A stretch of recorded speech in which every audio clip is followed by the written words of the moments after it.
Hər vaxtınız xeyir olsun. Axşam olur. Azərbaycanda çoxunun evində televiziyalar açılır və pult kimin əlindədirsə, dominant deməli o evdə odur və onun açdığı kanallara insanlar baxmalı.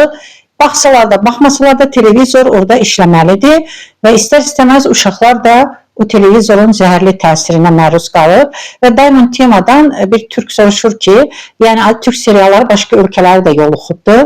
O da deyir, o müvəqqəti haldır, amma Azərbaycan üçün müvəqqəti hal deyil. Azərbaycan xalqı başqa baxmağa heç nə tapmır və 2 saatlıq reklamla olan o bir-birinə oxşayan türk seriallarına baxmaqda davam edir və elə bir ki, acıdan bəslənən toplumlardır Türkiyə və Azərbaycan toplumu və həyatlarında drama varsa həmişə ondan şikayətlənəcəklər, olmasa drama olan teleseriallar axtaracaqlar və sonra da həm öz həyatları dəyişmir, həm uşaqlarının.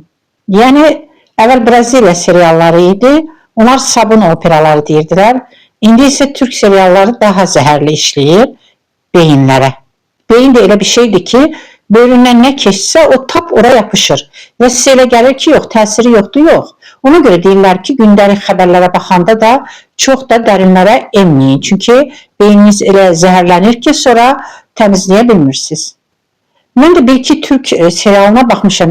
Yəni ki, mən o filmə baxanda baxıram ki, orada mən nəsə öyrənə bilirəm. Hansısa mesajları verirmi o film? Yoxsa eyni şeylər, eyni mövzunun hamısı bir-birinin eynidir.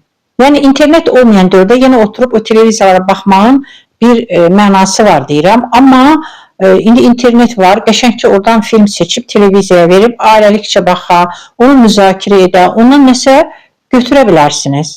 Yoxsa ki, insanlar sevgini də, aşkı da, dostluğu da, racon kəsməyi, bax, bunları indi türk seriallarına öyrənir və Diamond tema demişkən dandikləşiyor toplum. Azərbaycan toplumda bir də qəribə bir şey var. Nə götürürsə, pisi götürür. Yəni, Avropadakı seçki sistemi deyirəm, başlıca Avropa əxlaqı. Vallahi Avropada, Türkiyədə və Azərbaycanda olan qədər, heç Rusiyada da, Türkiyədə və Azərbaycanda olan qədər əxlaqsızlıq yoxdur. Türkiyədə qadınlar ət maşınında öldürdükləri adamın ətini necə keçirməklərindən danışır. Bu şeylər, yəni, genofond, gendən gəlir. Baxırlarsa, deməli, bunu tələb edir genlər. Yoxsa nədən seçim olan vaxtda da oğlu, uşaqlı axşam oturursunuz və beyninizi eyni serial, eyni drama, yəni sevgini də o bilirlər, nə bilim, ağlamaq bilirlər. Məhəttar qalıram, yəni. Bəzən deməyə söz tapmırsan. Sadəcə uşaqlara yazığım gəlir. Umarım gənclər, uşaqlar özlərini inkişaf etdirib bu cəhənnəmdən, bataqlıqdan qurtular.